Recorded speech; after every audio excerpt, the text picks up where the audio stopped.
Vem Espírito, vem Espírito.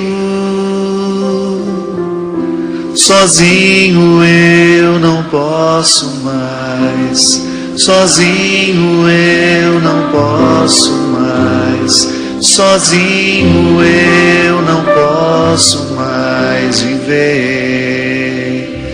Mais uma vez, fecha seus olhos, canta bonito isso. Vem Espírito, vem Espírito.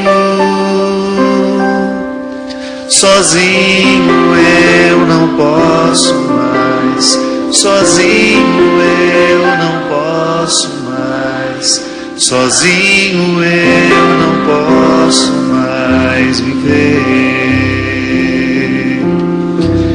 Eu quero amar, eu quero ser aquilo que Deus quer.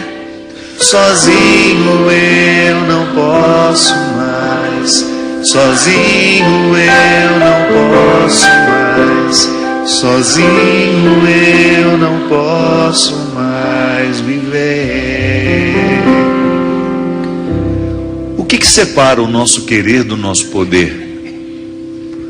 Nessa música a gente fala que a gente quer amar, a gente quer ser aquilo que Deus quer. Mas por que nem sempre nós conseguimos poder aquilo que a gente quer? Por que às vezes na nossa vida, na nossa prática, no nosso dia a dia, por que no dia a dia a gente não consegue colocar na prática aquilo que a gente quer? Você sabe disso. Eu não preciso ficar te explicando isso. Você sabe muito bem como muitas vezes nós experimentamos na nossa carne aquela palavra de São Paulo. Nem sempre o bem que eu gostaria de praticar, eu consigo praticar. Nem sempre nós temos disposição, condições de colocar em prática o nosso querer. Por que há uma divisão dentro de nós que separa querer do poder? Por que eu tantas vezes navego em mares muito perigosos da minha personalidade? Porque são mares perigosos da nossa personalidade que nos fazem naufragar nas nossas tentativas de chegar ao objetivo que a gente tem para a vida. Sabe, minha gente, eu levei um tempo para compreender o significado do cristianismo. Porque eu também fui vítima de um cristianismo de reprodução, sem passar pela reflexão. E a missa participava disso, participava daquilo, rezava o terço, participava do grupo de oração. Mas eu sentia que dentro de mim as coisas continuavam sem controle. Era uma religião que parecia que não havia penetrado a minha mente, sabe? Era uma religião apenas de pernas e braços. Eu ia, participava, voltava para casa do mesmo jeito.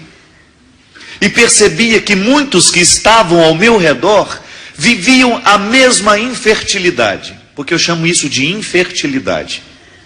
Porque se eu recebo no meu batismo uma semente que me potencializa a ser cristão, porque ninguém fica cristão na hora que é batizado.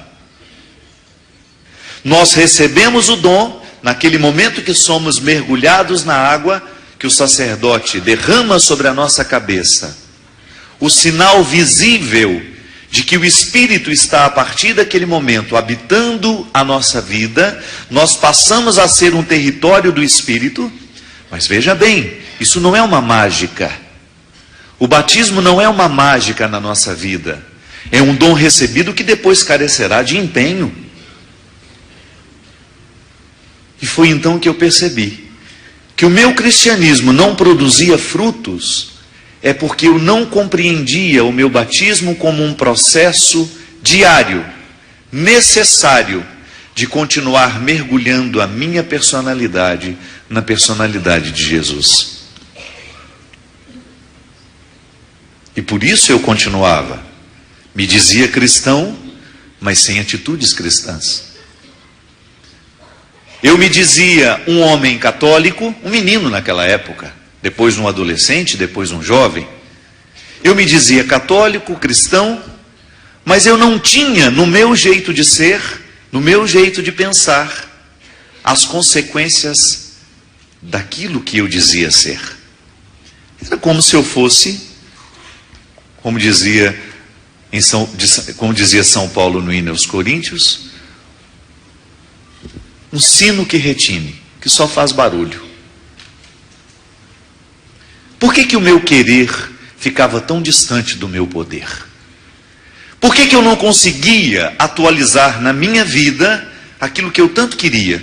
Porque é engraçado, eu como padre, eu esbarro o tempo todo em pessoas que querem ser boas. É muito difícil a gente encontrar pela vida alguém que fala assim, hoje eu quero ser ruim. Não é? Ou acorda de manhã e fala, hoje eu quero fofocar. Não. É o próprio movimento da vida que vai nos levando a fazer isso. É o descuido que a gente tem com a gente. Da mesma maneira como a gente se descuida com a alimentação e engorda. Não é? Você engordou tudo da noite para o dia? Não. Ah, foi muita fornada de pão para nos fazer chegar. Foi muita fornada de pão que nos fez chegar ao formato arredondado de hoje. Não. São em pequenas partes. A gente vai perdendo o controle sobre nós. Tá certo, vocês mulheres têm toda uma desordem hormonal, né? A gente sabe disso. Mas a gente também sabe que existem as atitudes no jeito de ser, no jeito de viver, que podem minimizar um pouco o efeito desses hormônios. É a vida saudável. A medicina cansa de nos ensinar que se a gente não começar desde cedo a trabalhar para uma vida saudável, a nossa velhice vai ser muito mais sofrida. Mas aos poucos os vícios vão entrando em nós. Aos poucos nós vamos perdendo o poder de controlar aquilo que a gente quer. Eu quero ser feliz. Eu tenho certeza que você quer ser feliz. Eu quero ser um bom padre. Tenho certeza que Padre Toninho é movido pelo mesmo desejo. Não é possível que a gente tenha estudado tanto, que a gente tenha deixado tantas coisas pela vida fora. Eu não me casei, eu não construí uma família. Isso para mim não é prejuízo. Mas eu também preciso pensar que se eu não fizer um bom uso do meu sacerdócio, isso vira prejuízo. Concorda comigo? Se eu não sou um padre feliz, para mim é prejuízo não ter casado, não ter construído uma família. E olha que me apaixonei muito pela vida. Mulher não me faltou, não. Graças a Deus, né? É. Que pudesse ter falado assim, coitadinho, ele não apaixonou nunca pela... Não sei o Padre Toninho, mas um padre precisa ter conhecido de perto o amor. Não me sinto no prejuízo em nada. Amei muito. E sei muito bem que hoje a opção que eu vivo é infinitamente superior a tudo aquilo que eu deixei.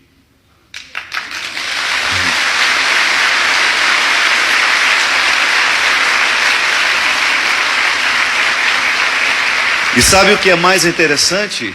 A cada dia isso tem se tornado mais consciente para mim. Que bom que eu escolhi essa vida. Que bom que hoje eu estou aqui com vocês.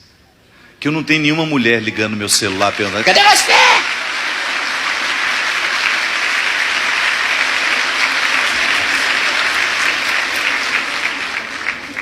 O que você está fazendo em Lisboa? Para isso que a gente fica padre.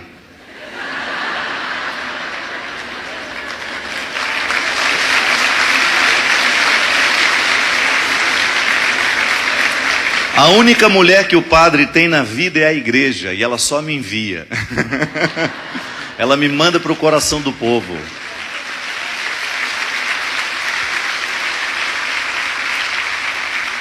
E a única mulher que de fato eu tenho na minha vida, que é minha mãe, é a mulher que mais compreende o meu ministério. Nunca me falou assim, meu filho, fique comigo porque eu sou mais importante que o seu trabalho. Não. Estou com a minha mãe hospitalizada. Você não faz ideia de como foi doído partir do Brasil dessa vez.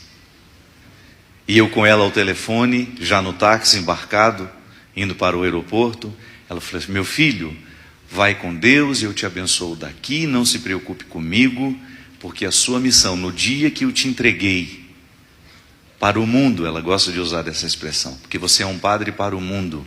O dia que eu te entreguei, eu sabia que seria assim. Então vai com Deus.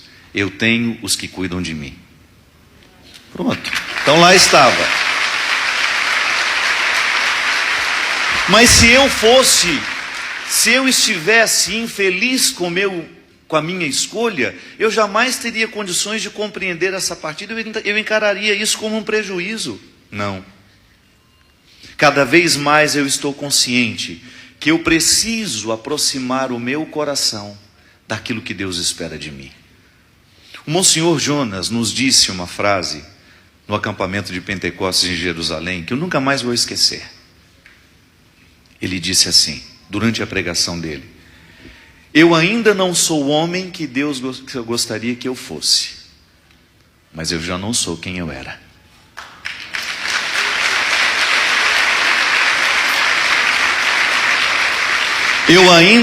Vamos repetir isso? Eu ainda não sou o homem que Deus gostaria que eu fosse, quem eu era. Alguma coisa aconteceu. E sabe o que é isso? É o efeito da vida cristã sobre nós. Porque quando Jesus de fato acontece no nosso coração, nós iniciamos um processo de semelhança. Isso é bonito demais. A teologia nos diz que nós somos imagem e semelhança de Cristo. Imagem e semelhança de Deus. Certo? Mas isso é um dom. Que se eu não cultivo igual eu cultivo a semente na terra, os outros não percebem. De nada vale ter o dom guardado dentro do coração se ele não floresce em nós e na nossa vida. De nada vale eu ter essa presença de Deus em mim, se eu não cultivo para isso crescer cada vez mais, e eu não ter mais condições de controlar isso. É maravilhoso quando você encontra um ser humano que já não tem mais controle do que Deus faz através dele. É tão grandiosa a presença de Deus na vida daquela pessoa, que ela já não consegue mais controlar o que Deus faz com ela e através dela. Mas por que nós não conseguimos poder o que a gente quer?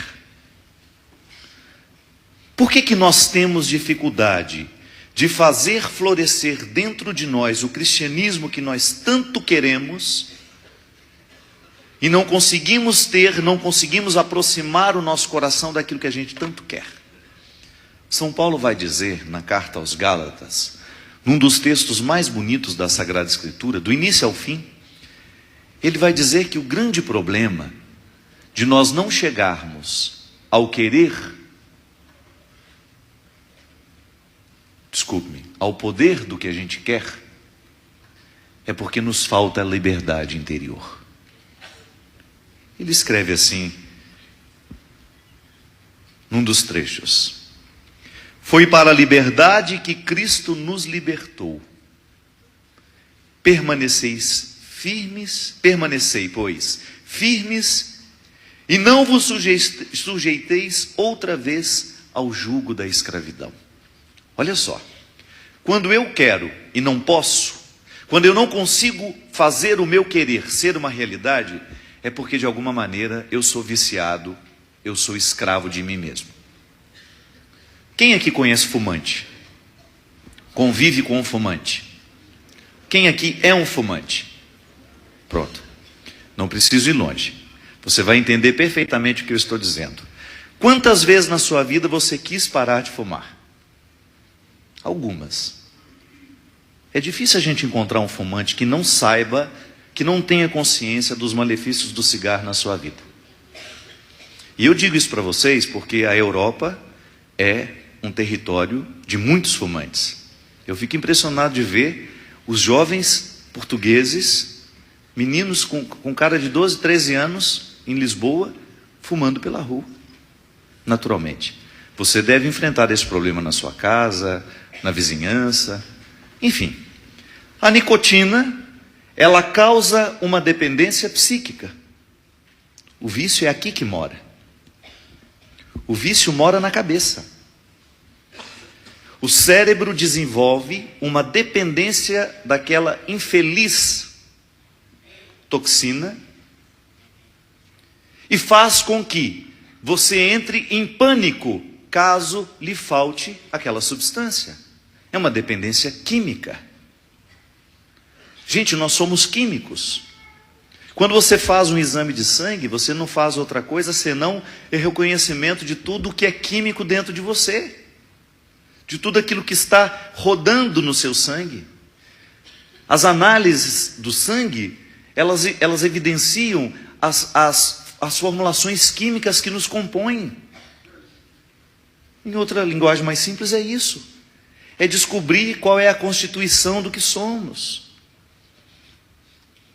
Quando eu jogo um nutriente, por exemplo, um alimento benéfico, as minhas células vão dar risada. De alegria, felizes da vida. A pessoa come uma maçã, o fígado quase que vem aqui para fora para cumprimentar. Muito obrigado. Muito obrigado pela gentileza comigo, né? Se o fígado pudesse estar aí diante de você, te dizendo umas verdades, ele ia te falar tanta coisa que você não faz ideia.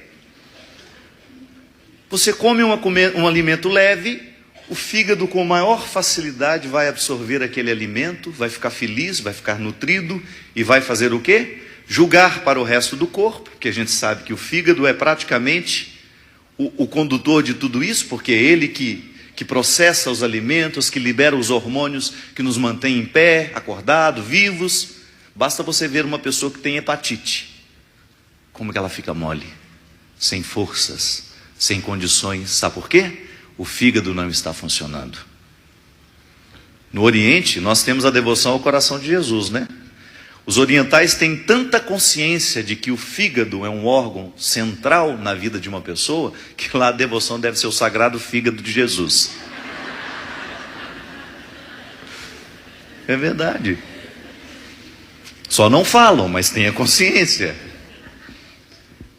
Aí você está pronto para dormir, o fígado já pegando o travesseirinho dele, ajeitando o lençol, o edredãozinho. Você vai e me come um pedaço de pata de porco.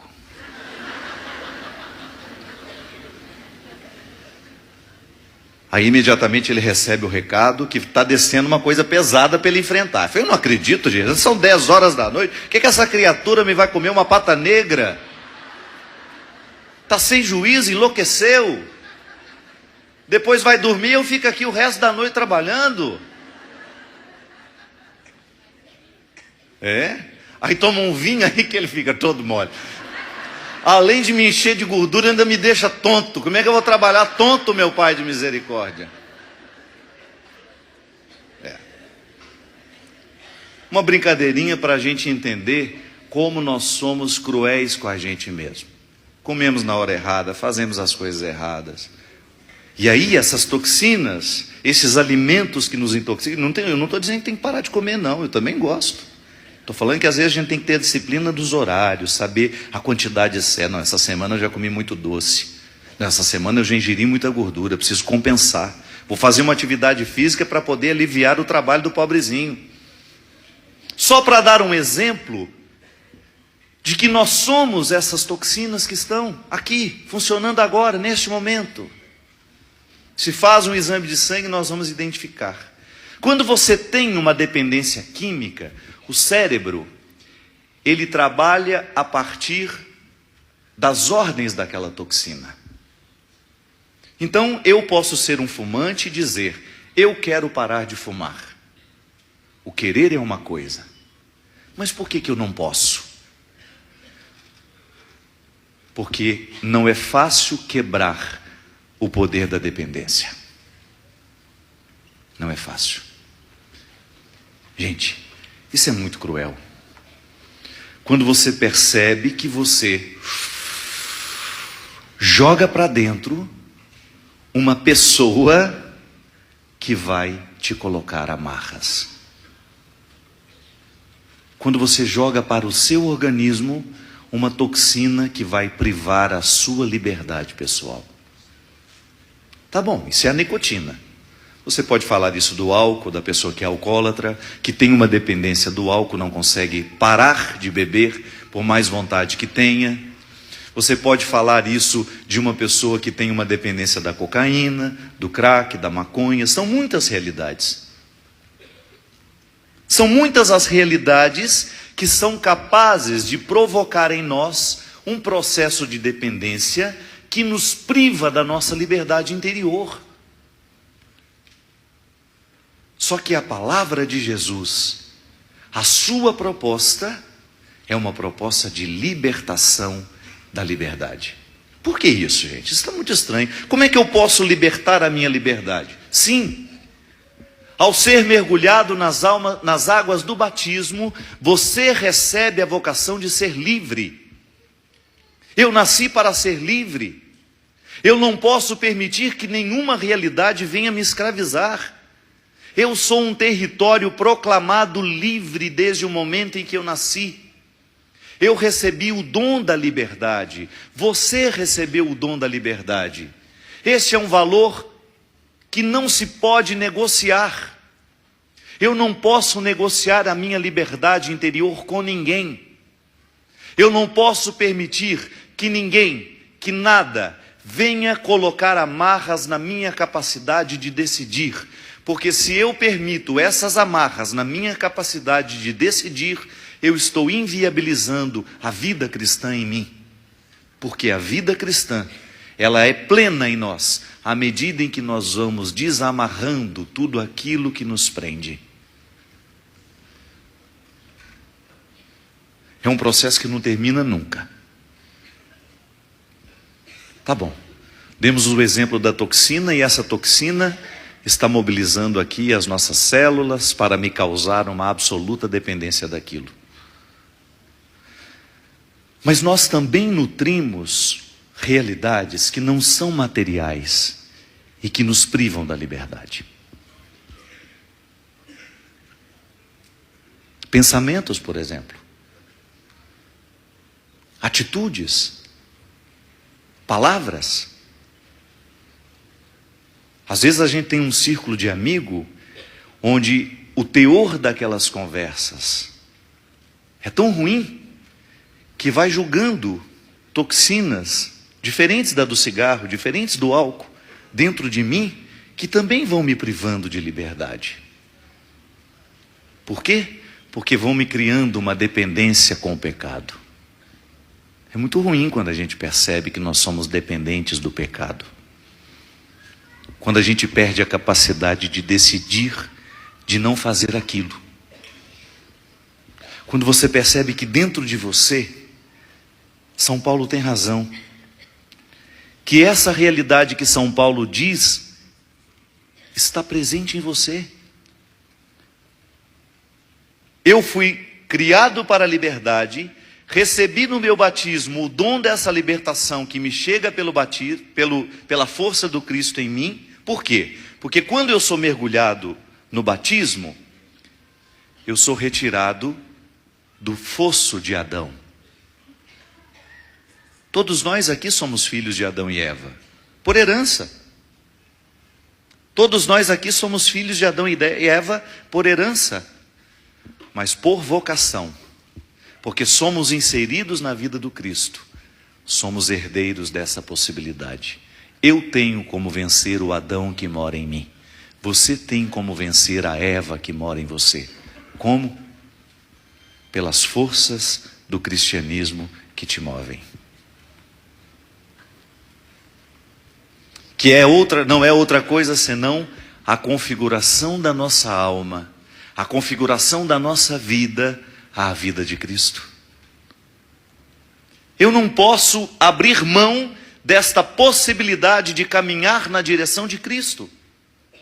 Eu não posso abrir mão como padre, como homem, antes de ser padre, como um homem, eu não posso abrir mão da vida de Cristo em mim, que é uma vida virtuosa. É uma vida virtuosa. É quando eu vou substituindo as toxinas ruins que estão esparramadas pelo mundo, porque eu nunca vi ter tanta coisa ruim julgada pelo mundo afora. Você tem controle do que entra na sua mente à medida que você vai vivendo? Do rádio que você liga, aquela música horrorosa, que eu não sei, eu acho que muito do nosso lixo está vindo para Portugal. Vocês roubaram o nosso ouro, nós estamos devolvendo o nosso lixo agora.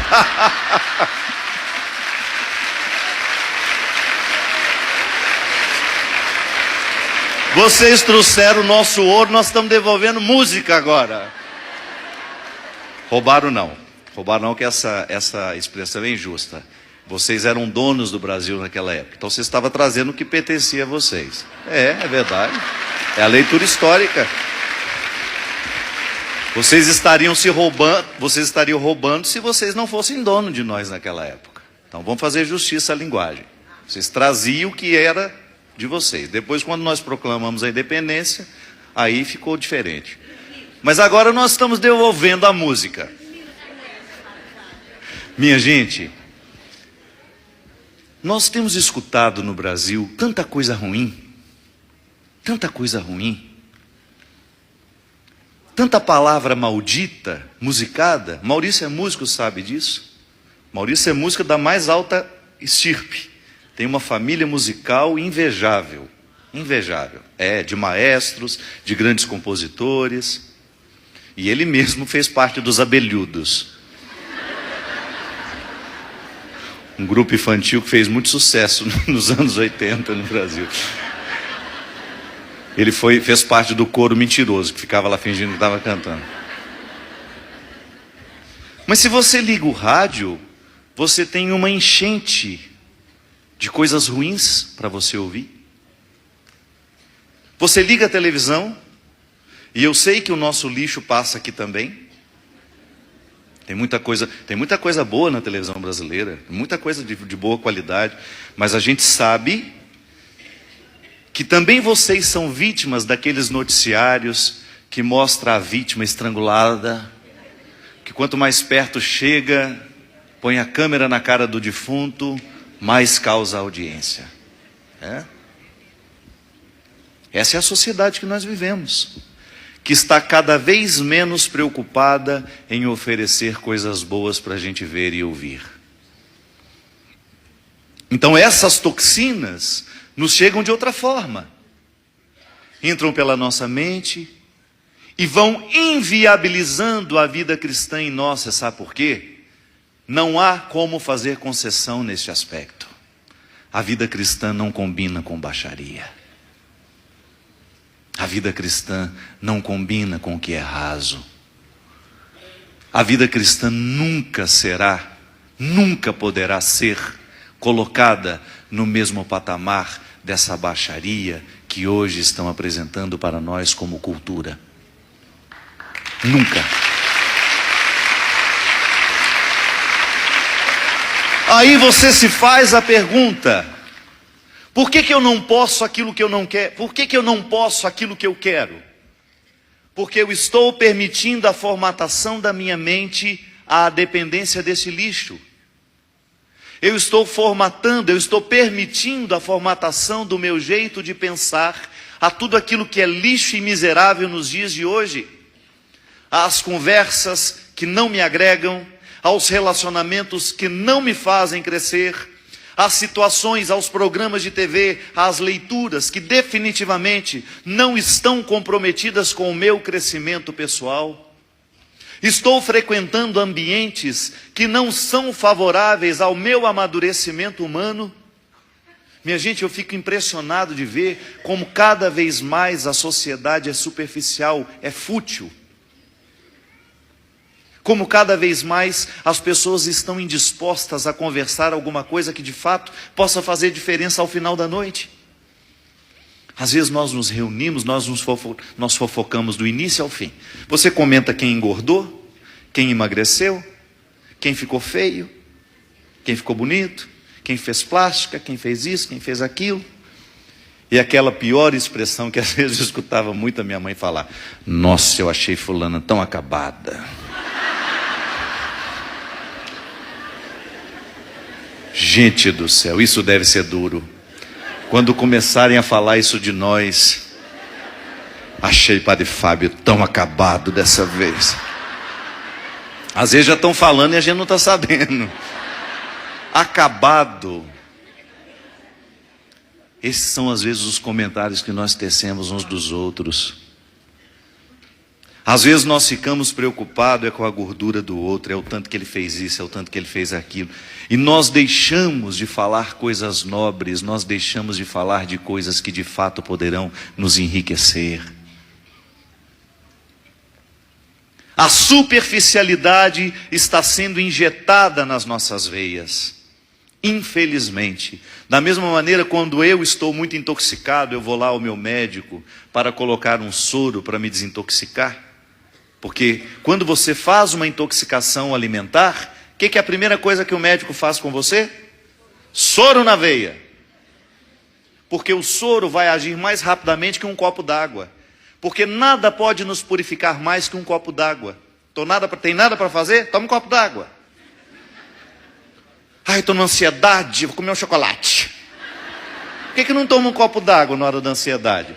Nunca vi uma pessoa comer uma folha de alface porque estava ansiosa, mas um chocolate ela come. A gente sempre vai naquilo que nos piora. A pessoa está ansiosa, ao invés de buscar uma coisa que vai... Não, ela vai no chocolate. Ela come uma feijoada, um pratão de feijoada, meia-noite que ela acordou numa ansiedade, vou ter que comer alguma coisa. Não come uma cenoura. Não, ela come uma feijoada. Que é para piorar a situação. Quando nós estamos intoxicados, a primeira coisa que a gente precisa fazer é colocar um soro na veia para poder expulsar as toxinas que estão ali dentro. O corpo grita pela desintoxicação. Outro dia estava vendo um programa de televisão que passa no Brasil, é aquela filha do Gilberto Gil, como é que é o nome? A Bela Cozinha. Um programa maravilhoso. Estava viajando e no avião que eu viajava tinha a televisão assistindo ao vivo. Eu comecei a assistir e ela estava fazendo uma receita especial para ser comida ao longo de um dia de desintoxicação. E ela falava da propriedade dos alimentos, uma menina muito inteligente, falava de como aquele alimento combinado com o outro fazia isso, fazia aquilo, papapá, papapá. Eu não consegui parar de ver o programa. Fui vendo. Gente, isso é religioso. Aí você entende por que os judeus têm tanta reverência ao alimento, e o alimento específico do dia. As ervas amargas na celebração da Páscoa judaica. Tudo que é amargo desintoxica, né? Menos as pessoas. Uma pessoa amarga... Uma pessoa amarga vai te intoxicar ainda mais. Nossa, só de passar perto, ela sente aquele frio na espinha. Não é assim? Já sente aquele frio na espinha, só com a cara feia que ela passa perto de você. Porque tem gente que tem a cara de desagradável e faz questão de ter, né? Tudo bem? Não. Não estou bem. A erva amarga tem o poder de desintoxicar o fígado. Onde é que moram as toxinas dos alimentos? Por onde passam essas toxinas? Quem filtra essas toxinas? O fígado. Então, no ritual judaico, para representar o nosso desejo de expiar os nossos pecados, no momento da ceia judaica, come-se ervas amargas. Para fazer uma íntima conexão com a dimensão espiritual com a minha vida prática. Então, quando eu coloco um soro na minha veia, é para acelerar, para jogar fora de maneira mais rápida aquilo que está me inflamando. Outro dia eu achei tão interessante, eu não sabia disso. Pode ser que você também não saiba. Um amigo meu me explicando o processo da gordura no corpo. Porque uma coisa é essa gordura que você vê em mim, que eu vejo em você. Outra coisa é aquela gordura que não vemos, que está lá nos órgãos, Tem a doença do fígado gordo, né? Já ouviu falar? Pois é. É aquela gordura que vai sendo parada nas camadas do fígado.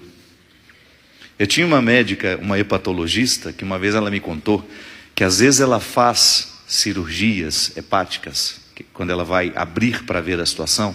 Gente, ela falou que ela já chegou a encontrar margarina. A tal da margarina, que é puro, como é que chama aquilo? É um creme vegetal, né? Que a gente nem sabe o que é. É o CH, não sei o que, papapá, papapá. Porque uma coisa é comer a manteiga, né? Você sabe de onde vem, você olha a vaca, está ali. E a margarina? É igual o Chester. Alguém já viu um Chester andando? Ninguém sabe o que é aquilo. É uma ave desse tamanho. Tem um peito dentro. Ela estava dizendo que às vezes o alimento é tão gordo, que o fígado não consegue processar. Você tem, aí aquilo vai virando uma gordura em torno e vai impedindo o funcionamento dele, vai matando ele por dentro. Aí ela estava também, aí o outro amigo meu me explicando, o que é a gordura? É a inflamação. A gordura não é nada mais que um processo inflamatório. Então, quando você encontrar um amigo que está gordo, você pode amenizar a situação. Você está com alguma inflamação? Estou te achando meio inflamado. Gente, brincadeiras à parte, o mesmo acontece na nossa vida espiritual.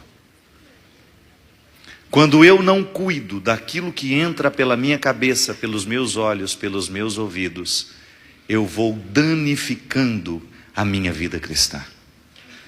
Quando eu permito que todas as toxinas deste mundo, que eu já dei os exemplos aqui simples, do nosso dia a dia, de palavras que entram na nossa cabeça, que provocam um estrago dentro de nós, de coisas que nos chegam pelos olhos e que vão intoxicando a nossa vida espiritual, vão nos impedindo de chegar ao melhor de nós mesmos, porque nós vamos deixando de ser livres. Da mesma maneira como a toxina da nicotina me vicia e me impede de chegar à libertação. Eu quero parar, mas eu não posso, porque não consigo, porque não consegui chegar ao núcleo da minha liberdade interior, lá onde as minhas vontades são processadas. É igual uma dependência afetiva. Você sabe que aquele relacionamento, que aquele namoro te faz mal, mas não consegue terminar. Quantas vezes você encontra as meninas assim? Eu sei que ele me faz mal, padre, mas eu não sei viver longe dele mais. Olha que coisa terrível. É a invasão da alma. É uma pessoa que não tem o menor respeito por nós, ocupando o centro da nossa vida, causando-nos estragos. Por que não chegamos à libertação desse processo todo? Porque não compreendemos a vida espiritual abarcando todas as coisas. Quando eu me disciplino para viver uma vida mais saudável no meu corpo, naturalmente eu estou fortalecendo o meu espírito para ser capaz dos bons combates. Porque na preguiça não se chega, minha gente.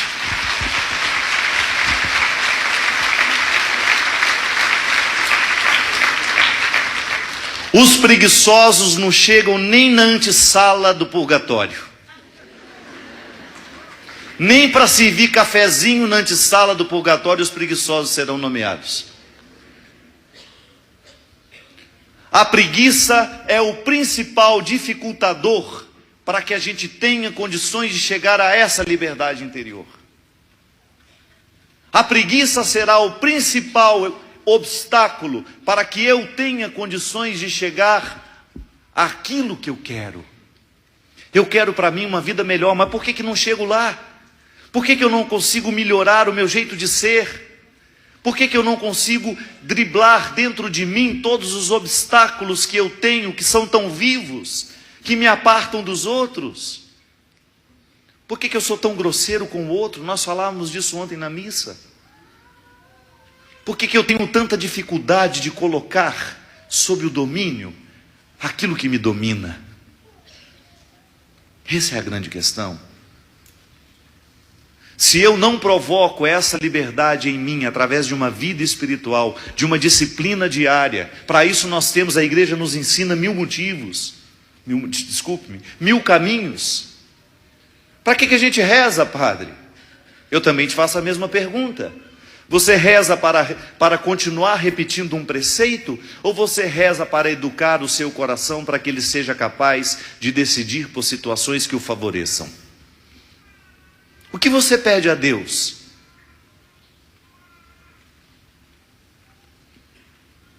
O que você solicita a Ele diariamente? Eu quero, Senhor, ser parecido com o Senhor. Eu quero ter um coração livre. Eu não quero ficar escravo das minhas mazelas. Eu não quero ficar escravo dos meus vícios. Eu quero ter condições de decidir o que é melhor para mim. Eu quero ter coragem de desligar o rádio. Eu quero ter coragem de mudar o canal da TV. Eu quero ter a coragem profética de definir o que de fato constrói a minha personalidade e o que a ela é desfavorável. Eu quero ter coragem. Nós estamos vivendo um cristianismo, minha gente. Nós estamos vivendo um cristianismo absolutamente descompromissado das coisas práticas. Como se fosse uma mochila que nós levamos sobre os ombros e usamos somente no momento em que nos interessa. Ah, padre, mas é tão difícil lá na minha casa, se eu tentar desligar a televisão ou se eu tentar mudar o canal. Pois é. Eu lamento informar que se você não manda na sua casa, você não manda em lugar nenhum do mundo.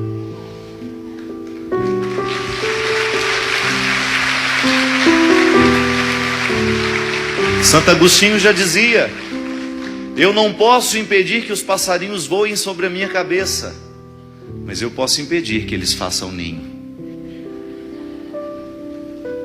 É isso que nós precisamos, minha gente. Fortalecer a nossa vontade. Você precisa fortalecer o seu coração para você ser capaz de dizer não a tudo aquilo que te destrói. Chega de preguiça. Cristo está contigo. Não há nada que você hoje não seja capaz de vencer, ainda que você precise ajuda. Quando a gente fala que nós somos capazes de vencer qualquer coisa, nós não estamos abrindo mão da presença do outro na nossa vida, não. Ontem eu encontrei esse casal que me emocionou muito logo após a missa. Como é que é o seu nome? Cristina e Eduardo. Eduardo, encontrei na saída da missa ontem. E a Cristina, muito emocionada, ela nem conseguia falar comigo. Não foi, Cristina? E ela só falou assim: padre, o meu marido estava numa depressão tão triste, perdendo o sentido da vida. E assistindo a canção nova, ouvindo as suas palavras, ele hoje está aqui em pé. Olha isso.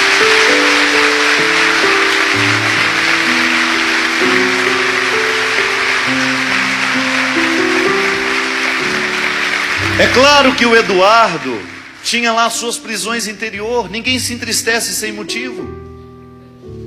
Mas você pode ter certeza que esse menino acreditou na hora certa e lutou com as armas corretas. Porque às vezes nós estamos lutando com as armas erradas. Nós queremos vencer a nossa depressão, mas nós não estamos fazendo a parte que nos cabe para que esse milagre se torne uma realidade na nossa vida. E eu não tenho dúvida, sem medo de errar, Cristina representou na vida dele essa mão de Deus que nos sustenta tantas vezes através das pessoas que nos amam.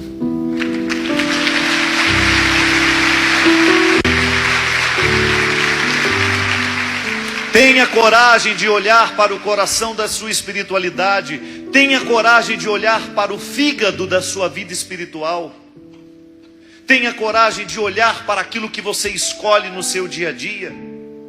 Se isso que você está escolhendo favorece a sua liberdade ou se isso lhe impede de ir adiante, sem medo, tenha coragem de colocar a sua vida na mesa. Você não pode perder tempo, essa vida é uma só. Nós não acreditamos em reencarnação, essa vida é uma só, o dom é um só. Eu preciso fazer valer a pena hoje. Eu não posso viver a minha vida ensaiando para uma próxima. Eu não posso fazer da minha vida terrena um ensaio da eternidade. Não posso. Eu preciso viver hoje com todas as armas que tenho, com a graça de Deus agindo sobre mim, com a força do meu batismo, ser capaz de escolher o que eu quero de fato para me construir, para me edificar. Preciso ser livre, minha gente.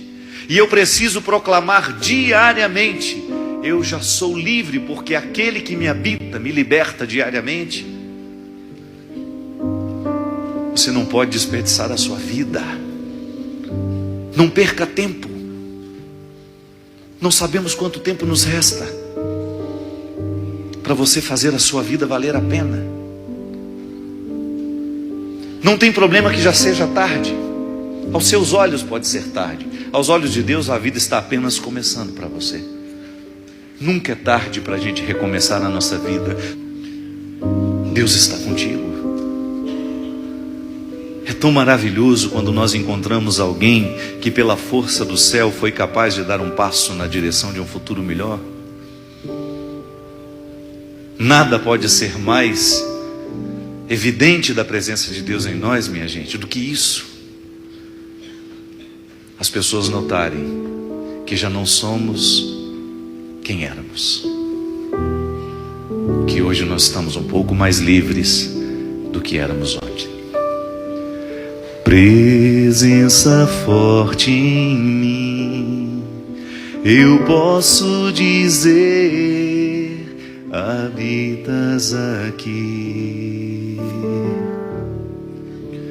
porque escravo eu fui e hoje eu sou mais livre aos teus pés. Sentido na vida minha, tua mão rosa veio e me levantou. Agora eu posso declarar: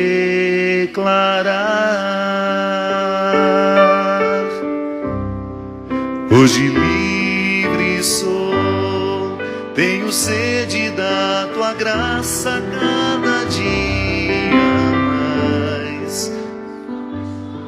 Vou mais longe quando aqui estás, com palavras de amor, te adoro, Senhor.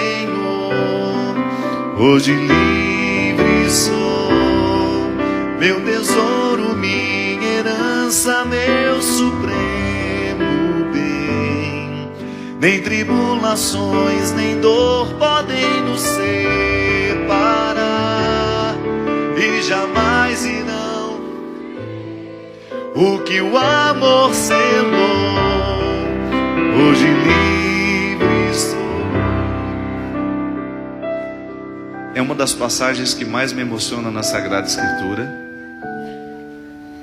É aquela em que Madalena é encontrada no meio da multidão, pronta para ser apedrejada. Nada tinha dado certo na vida daquela mulher. Nada. Tinha sido uma prostituta, não havia conhecido o verdadeiro amor, nunca tinha sido amada por homem nenhum. Trazia nas carnes todo o sofrimento que uma pessoa não amada pode trazer. E o pior, rejeitada pela própria religião. Porque hoje ainda você tem a graça de trazer todos os seus pecados e estar numa religião que sabe valorizar o miserável. Ela não. Coloque-se no lugar dela. Enfrente a multidão como Madalena precisou enfrentar. Com todos os erros caindo sobre ela, com a consciência infeliz de não ter sido a mulher que poderia ter sido, com todos aqueles homens gritando que ela deveria ser morta, porque a lei de Moisés era muito clara. Foi pega em adultério, não há explicação, não há o que dizer. vai ser morta. Eles estavam amparados legalmente, minha gente. Como tantas vezes nós nos sentimos também, no desejo de massacrar o outro com a nossa palavra arbitrária, com a nossa lei injusta. Aquela multidão gritava uma sentença de morte a uma mulher que não soube escolher, que por causa da prostituição foi perdendo a capacidade de escolher. Ela estava humilhada, ela estava julgada na situação mais triste que um ser humano pode estar. E de repente, passando por ali, Jesus e os seus amigos. E quando Jesus vê a cena, ele se compadece, como se compadeceu diante de todos os que sofriam. Aliás, se você quiser identificar se aquela realidade é cristã ou não, se aquele homem, aquela mulher é cristão ou não, é só perceber se ele se compadece diante dos que sofrem. E compadecido diante daquela mulher que vivia aquela humilhação pública por causa dos erros cometidos, ele faz a única coisa que podia fazer naquela hora. Ele não podia falar. A multidão era muito barulhenta para que ele pudesse desafiá-la. O que é a voz de uma multidão perto de um homem? Nada. Ele faz o que podia fazer. Olhou para ela. Deve ter dado um jeito de se infiltrar. Fica imaginando a cena.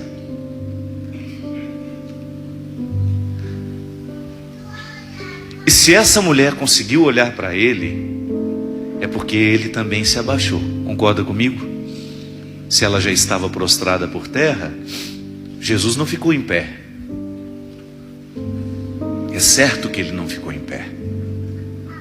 Ele ficou no mesmo lugar que ela estava. Ele desceu. Ele também tocou o chão daquela miséria. E fez com ela o que fez com muitos ao longo da sua vida. Olhou. E naquele olhar de Jesus, ele foi devolvendo a Madalena tudo aquilo que a vida havia roubado. Devolveu amor próprio, devolveu coragem, devolveu fé. Ontem eu abençoei a criança que existia em vocês. Eu acho que naquele momento Madalena recebeu de Jesus a bênção da criança que ela precisava receber. A criança que sofria, que tinha sido abandonada, a criança que não tinha quem a amasse, quem a educasse. E o milagre só foi possível porque foi restituído àquela mulher tudo o que a vida havia roubado. Ela ficou livre de novo. Aquela que então aceitaria ser morta, sentiu-se no direito de levantar, e somente no momento em que ela se levantou, a multidão se calou. E foi a hora que Jesus pôde dizer alguma coisa. Quando aquela mulher se levanta, a multidão se cala, e enfim ele pode dizer: se alguém aqui tem algum pecado, ou melhor, não tenha cometido nenhum pecado, nem ato grave, que jogue a primeira pedra.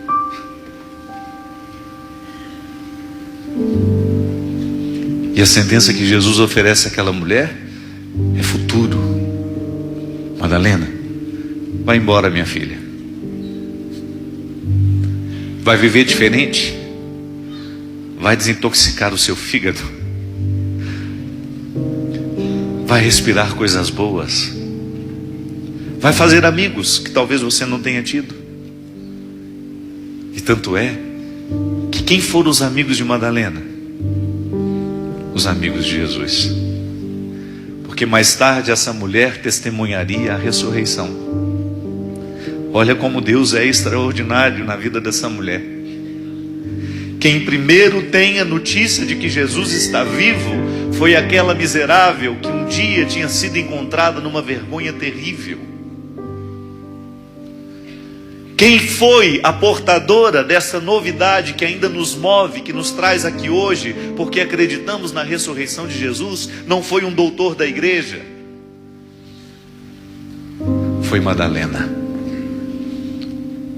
Aquela que primeiro viveu a ressurreição na sua vida de um jeito muito diferente. Porque antes de conhecer a ressurreição da carne, Madalena conheceu a ressurreição dos sonhos, da esperança. E ela pôde dizer isso diante de todos. Tenho sede da tua graça cada dia mais. Sou mais forte, vou mais longe quando aqui estás. Com palavras de amor, te adoro, Senhor. Hoje livre sou, meu tesouro, meu supremo bem. Nem tribulações, nem dor podem nos separar, e jamais irão romper o que o amor selou. Hoje livre sou. Mesmo quando tudo pede um pouco mais de calma, até quando o corpo pede um pouco mais de alma, eu sei, a vida não para, a vida não para.